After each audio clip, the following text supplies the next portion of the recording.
Barthélémy Adibono, membre fondateur du Parti Bloc républicain, coordonnateur du Cheval Blanc Cabré dans la commune d'Accro-Missérété et conseiller communal de Missérété dans les locaux de l'arrondissement de Vacon ce mercredi 6 avril 2022.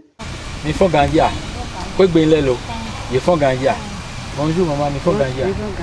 Bon, et t'es pas mis de bois fi. Mais tu as pas rafi. Où est-ce que tu as fait? Bon, mi jetin. Kaka fi da mitron. Fa kon gbegodo. Où est mitron bodo afi? Ah OK. Mais poste fi de do rafi pour baïde. Et ma fille. Oui, dans tout temps. Où est to bi baïde? Il échange avec ces deux dames et ce jeune homme venu se fait enrôler au sein de l'arrondissement. Le poste d'enrôlement ayant été déplacé, il s'est proposé dans un élan de solidarité de les y conduire.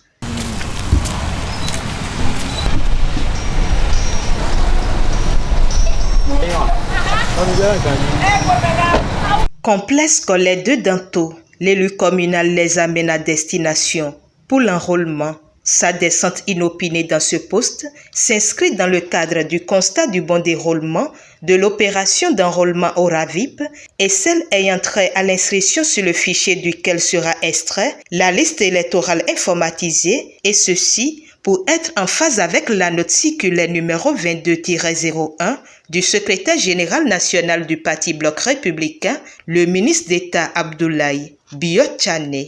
Auprès des agents enrôleurs, le conseiller s'est enquéri des difficultés rencontrées ainsi que des stratégies adoptées pour amener la population à se faire enrôler. Après le complexe scolaire de Danto, Barthélémy Adibono a fait le même exercice dans l'arrondissement central d'Accro-Missérété. On a démarré l'opération il y a cela 3 semaines. Il y a un bon nombre qui sort.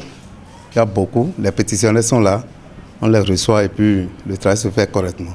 Vous savez, chaque opération, il y a des difficultés. Les gens viennent sans papier, si c'est sur témoignage, donc il nous faut un peu de temps pour pouvoir remplir les témoignages. C'est là un peu, il y a des difficultés. Bon, les gens ne maîtrisent pas aussi leur nom familial. L'arrondissement de Gomez-Sota est la 3e étape de cette descente. Merci à vous, tout se passe bien. On peut dire tout se passe bien à notre niveau. Mais il y a nous aussi qui est dedans. Oui. Le CIA a fait son travail, mais ça reste au niveau des délégués. OK. C'est nous-mêmes aussi qui prenons notre téléphone pour appeler les délégués.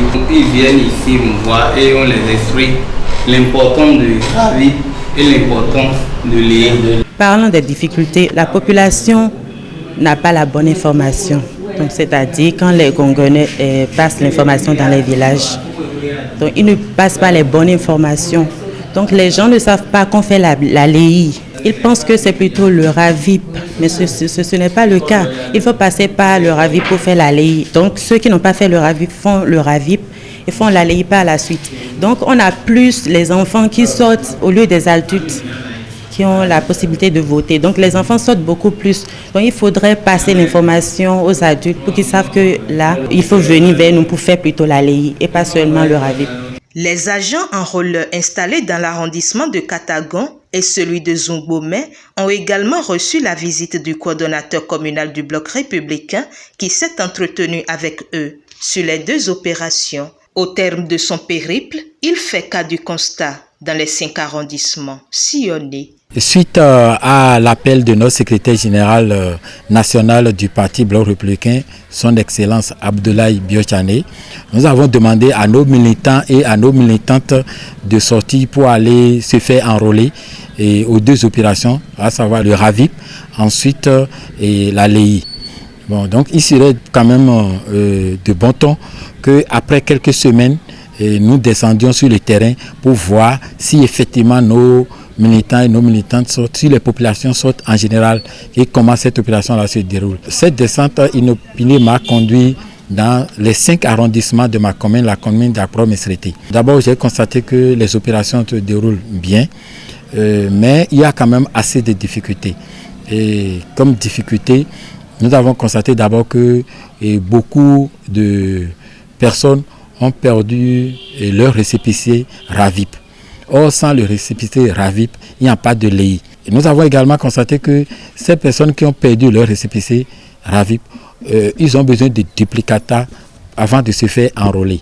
Et pour les arrondissements lointains, le problème se pose parce que les populations, une fois qu'on leur réclame le duplicata, elles ne reviennent plus. Je dirais même que c'est la difficulté majeure que nous avions remarquée. Autre difficulté, c'est que nous avons constaté que beaucoup de personnes se font enrôler sur témoins. Et ça pose problème, les gens n'ont pas les papiers. Nous avons également constaté que beaucoup amènent les enfants. Ils oublient qu'il y a la LEI qui est là. La LEI qui est très importante pour les législatives prochaines. À chaque poste d'enrôlement, le conseiller communal a encouragé les agents pour le travail, qui se fait. Une initiative qui a d'ailleurs ragaillardi ses agents. C'est une bonne initiative qu'a pris le conseiller. Le conseiller nous a promis d'en parler avec les autres conseillers, donc de passer par la suite l'information dans chaque village. Donc il nous a promis cela. Il a promis également de revenir pour voir comment ça évolue après avoir passé l'information. Donc nous sommes très contents. Moi je remercie d'abord le conseiller pour sa visite. Au moins ça prouve que les conseillers sont à l'écoute. Je le remercie, donc c'est bon. En tout cas, lui-même, il a fait le constat, il a vu comment les choses évoluent correctement. Du courage, je vous souhaite du courage et nous espérons que les gens vont continuer encore à sortir massivement pour que le plein soit fait. Moi, personnellement, je demander au Sécu de laisser de coordonner pour que ceux dont les noms sont affichés soient pouvoir faire une confirmation. Par ailleurs, ils reviennent sur l'importance des deux opérations qui se font, le RAVIP et la LEI.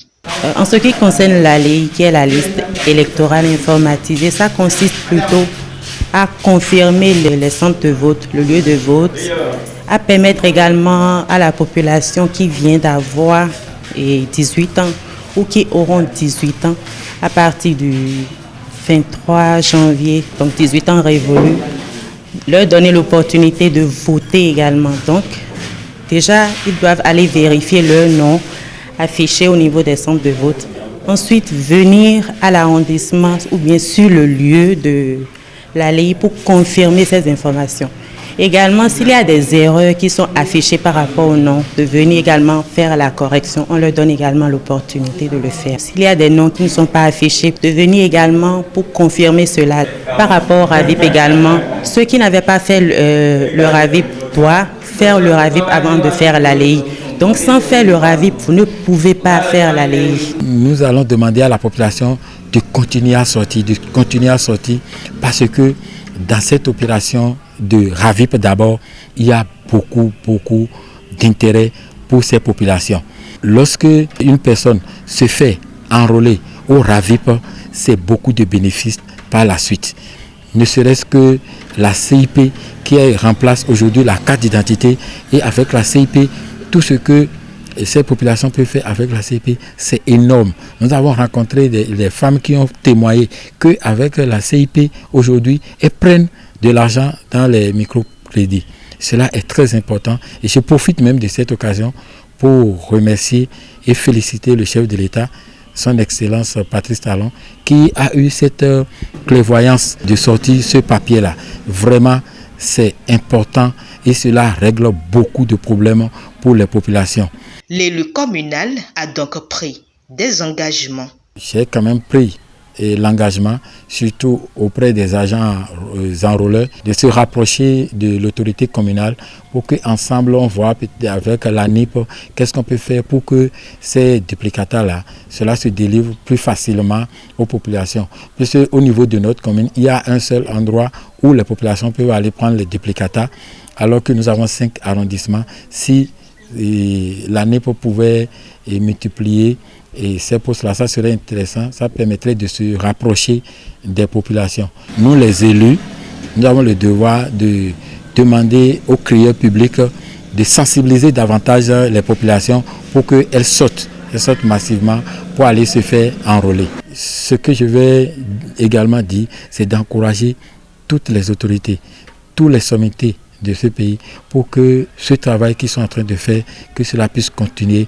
parce que cela aide vraiment la population. Lancée sur toute l'étendue du territoire national depuis le 17 mars 2022, cette opération d'enrôlement va prendre fin le 16 avril 2022 Plus que quelques jours donc pour la fin des opérations et l'élu communal, coordonnateur du bloc républicain dans la commune d'Akpromisirete, Barthélémy Adigbono, compte bien œuvrer pour une forte mobilisation et une inscription massive de la population.